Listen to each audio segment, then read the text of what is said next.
Here's a walk around of Chris' 2010 Beetle. I believe it was an S model.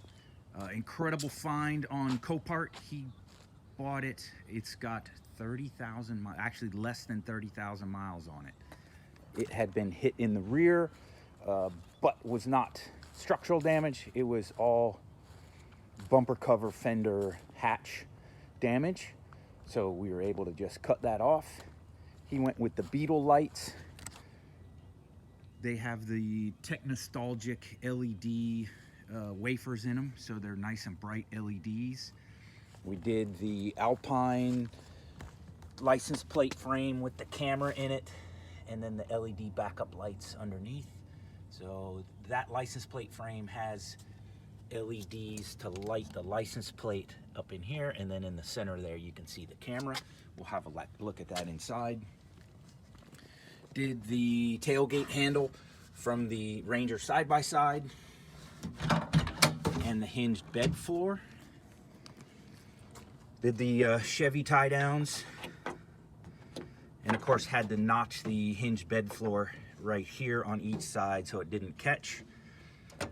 So you pop the latches, get this other side.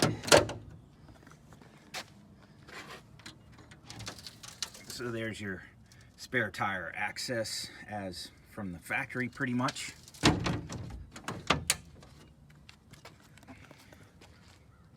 don't know if we'll be able to see it, but there's an LED strip up under that front bed wall. Up under here, so I put a small boat switch, and you can sort of see the lights up under there.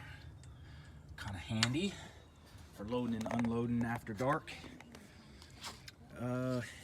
Speedway third brake light that does tail and brake, which I kind of like. A lot of the third brake lights only do a brake light. It's nice having a tail light up that high. Inside the car, for the backup camera, we needed a screen, so we did this radio. So this is the Jensen CM910 MIR, I believe it's called. Well, before we get to that, let's have a look at the back wall. Flip the seat forward, maybe get some light back here. So that's headliner material, the black around the rear window surround, a brace covered in vinyl, and then a panel with some sound absorbing foam behind it. Came out pretty well. It's all a little dirty, and it's obviously still going to paint, so it doesn't have everything put back together on it.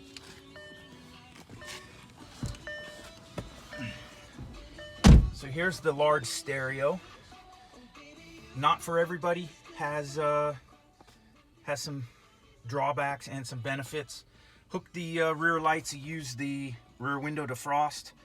So when you push the rear window defrost, the backup camera comes on and the LED backup lights. And of course they come on automatically when you put it in reverse also. Oops, that's neutral. So there's the backup camera image. It's nice having the big screen. Drawback to it is it's a little harder to see your AC control, heat or HVAC controls, and it blocks a little bit of the vents there, but it's not too bad. This newer one from Jensen is pretty cool because it swivels. So you can swivel and pivot it. So when you do CarPlay, to have your phone shown up doing nav or what have you, you can orient the screen to match your phone, which is kind of cool. I actually like this one better than the older, I believe it was called the 701. This is the 901 MIR. I got it from Crutchfield. There's the model from Jensen if you're interested in this one. It does do Bluetooth, excuse me, Bluetooth. It is sort of a touch screen. The CarPlay feature on it is only by cable. There's a USB port here on the side.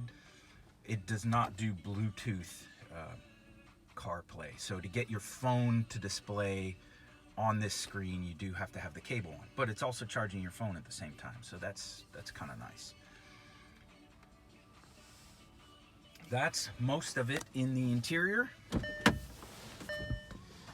We did the plastic inserts here in the door panel, and then the heavy duty handles. So those door panels ought to last for them. They're in great shape now, so we kind of wanted to keep it that way.